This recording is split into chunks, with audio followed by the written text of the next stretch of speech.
시장은 올랐는데 왜 나는 못 벌었을까? 피터 린치가 증명한 투자자의 역설. 2025년, 2026년 한국 주식시장은 강하게 상승했습니다. 지수는 올랐습니다. 기업 실적도 회복되고 있습니다. 그런데 이상한 일이 벌어집니다. 시장은 오르는데 내 계좌는 그만큼 오르지 않습니다. 왜 이런 일이 반복될까요? 오늘은 그 구조를 이야기해 보겠습니다. 1. 손실은 왜 이렇게 크게 느껴질까? 우리는 수익보다 손실에 더 크게 반응합니다. 같은 10%라도 플러스 10%의 기쁨보다 마이너스 10%의 고통이 훨씬 크게 느껴집니다. 이것이 손실회피 편향입니다. 그래서 이상한 행동이 나옵니다. 조금만 수익이 나도 불안해집니다. 다시 떨어지면 어떡하지? 그래서 조금 오른 종목을 팔아버립니다. 더 오를 가능성보다 되돌림의 공포가 더 크게 느껴지기 때문입니다.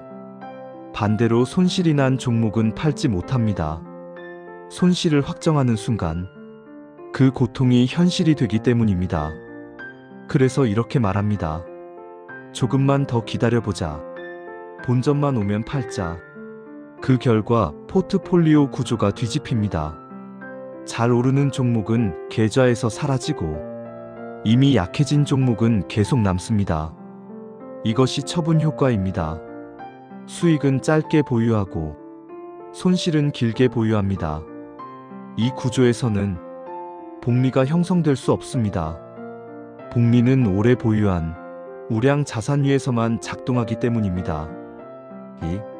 피터 린치의 역설.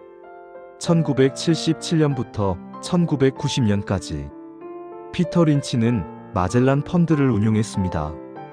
연평균 약 29%. 전설적인 수익률입니다. 펀드는 엄청난 복리를 만들었습니다. 그런데 그 펀드에 투자한 개인 투자자들의 평균 수익률은 훨씬 낮았습니다. 왜일까요? 수익이 좋을 때 사람들은 몰려들어옵니다. 조금 흔들리면 불안해서 나갑니다. 다시 오르면 다시 들어옵니다. 펀드는 복리를 누렸지만 투자자는 타이밍을 노렸습니다. 펀드는 시간 위에 있었고 투자자는 감정 위에 있었습니다. 3. 인간은 왜 단기를 선택하는가? 여기서 더 근본적인 질문이 나옵니다. 왜 우리는 장기 복리를 알면서도 단기 판단을 반복할까요? 그 이유는 의지가 약해서가 아닙니다. 인간은 생존을 위해 진화했습니다. 진화 환경에서 지금의 위험은 생존과 직결됐습니다. 내일의 이익보다 오늘의 안전이 더 중요했습니다. 그래서 우리의 뇌는 단기 보상에 더 크게 반응하도록 설계되어 있습니다. 지금 얻는 작은 이익은 즉각적인 보상입니다. 하지만 10년 뒤의 복리는 뇌가 체감하기 어려운 추상적인 개념입니다. 그래서 우리는 장기 복리보다 단기 이익을 본능적으로 선택합니다.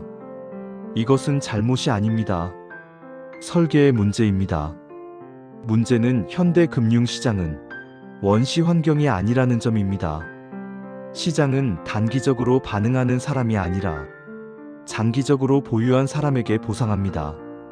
하지만 우리의 뇌는 여전히 지금 당장을 선택합니다. 그래서 우리는 복리를 이해하면서도 복리를 실행하지 못합니다. 그래서 최근 3일의 움직임에 반응하고 조금 오른 수익을 확정하고 손실은 미루는 행동을 반복합니다. 그리고 복리의 시간은 계속 뒤로 밀립니다. 4. 우리는 긴 시간을 못 본다. 우리는 최근의 움직임을 과대평가합니다. 최근 3일 상승. 지금 안 사면 늦었다고 느낍니다. 최근 2주 하락. 추세가 끝났다고 느낍니다. 하지만 복리는 최근 3일이 아니라 최근 10년에서 작동합니다. 문제는 우리는 일봉을 보며 10년짜리 자산을 사고 있다는 점입니다. 시장은 단기적으로는 감정의 기계입니다. 하지만 장기적으로는 실적의 기계입니다. 5. 회전율이 높을수록 수익률은 낮다. 실제 계좌 데이터를 보면 일관된 패턴이 있습니다. 회전율이 가장 높은 집단인 20대 남성, 평균 수익률은 가장 낮습니다. 반대로 거래가 거의 없는 어린이 계좌, 거래가 적은 60대 이상 여성, 수익률은 상위권입니다. 이유는 단순합니다. 행동이 많을수록 판단이 많고, 판단이 많을수록 감정이 개입됩니다. 투자에서 과잉 행동은 과잉 손실로 이어집니다. 6. 실제 사례 비교. 이제 두 사람의 이야기를 해보겠습니다. 같은 시기에 같은 금액으로 투자를 시작했습니다.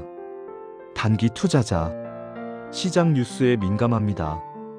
하락하면 팔고, 상승하면 다시 사고, 급등주를 추격하고, 조정이 오면 손절합니다. 계좌는 늘 바쁩니다. 장기 투자자. 지수 ETF와 우량 기업을 사고 아무것도 하지 않았습니다. 하락장이 왔습니다. 단기 투자자는 불안해서 팔았습니다. 반면에 장기 투자자는 그대로 두었습니다. 몇 년이 지났습니다. 단기 투자자의 계좌는 크게 오르지 않았습니다. 수익을 짧게 보유했고 손실을 길게 보유했기 때문입니다. 장기 투자자의 계좌는 처음엔 차이가 없었습니다. 하지만 5년이 지나고 10년이 지나자 격차가 벌어졌습니다. 왜일까요? 장기 투자자는 복리 구간을 통과했기 때문입니다. 반면에 단기 투자자는 복리가 시작되기 전에 늘 팔았습니다. 7. 개인은 왜 지수보다 못 벌까? 지수는 감정이 없습니다. 공포도 없고, 조급함도 없고, 확신도 없습니다. 그냥 보유합니다. 하지만 개인은 고점에서 사고 하락에서 팔고, 다시 오르면 재진입합니다. 그래서 장기적으로 개인 평균 수익률은 시장 지수보다 낮습니다.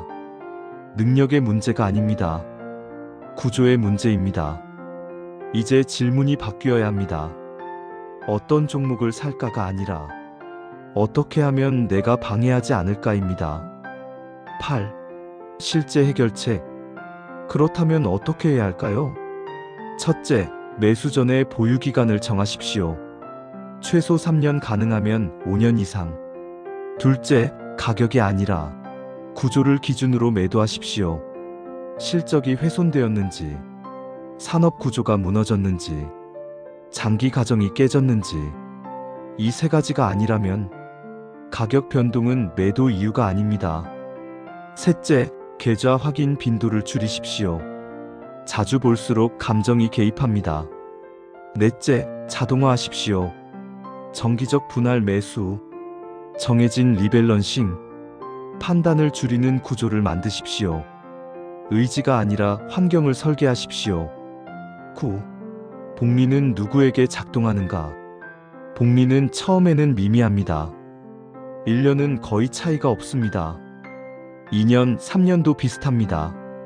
하지만 5년이 지나고 10년이 지나면 기하급수적으로 벌어집니다. 문제는 대부분의 투자자가 그 구간에 들어가기 전에 팔아버린다는 것입니다. 그리고 이미 약해진 종목은 계속 보유합니다. 이 구조에서는 시장이 올라가도 내 계좌는 오르지 않습니다. 10. 결론. 우리는 단기 보상에 반응하도록 진화했습니다. 지금의 위험에 즉각 반응하도록 설계되어 있습니다. 그래서 조금만 흔들려도 불안하고 조금만 수익이 나도 확정하고 싶어집니다. 그 본능은 생존에는 유리했지만 시장에서는 수익을 방해합니다. 시장은 단기 반응자가 아니라 장기 보유자에게 보상하기 때문입니다. 그래서 성공적인 투자자는 예측을 잘하는 사람이 아닙니다. 본능을 통제하는 사람입니다. 하지만 통제는 의지에서 나오지 않습니다. 구조에서 나옵니다. 시장은 올랐습니다. 피터 린치는 벌었습니다. 마젤란 펀드는 벌었습니다. 하지만 많은 투자자는 벌지 못했습니다. 이것이 핵심입니다. 수익은 좋은 종목이 만드는 것이 아닙니다. 구조를 지킨 사람이 가져갑니다.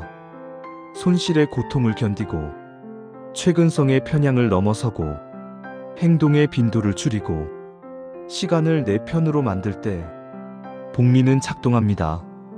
투자에서 가장 과소평가된 능력은 예측이 아닙니다. 아무것도 하지 않는 능력입니다. 불안할수록 판단하지 말고 구조를 확인하세요.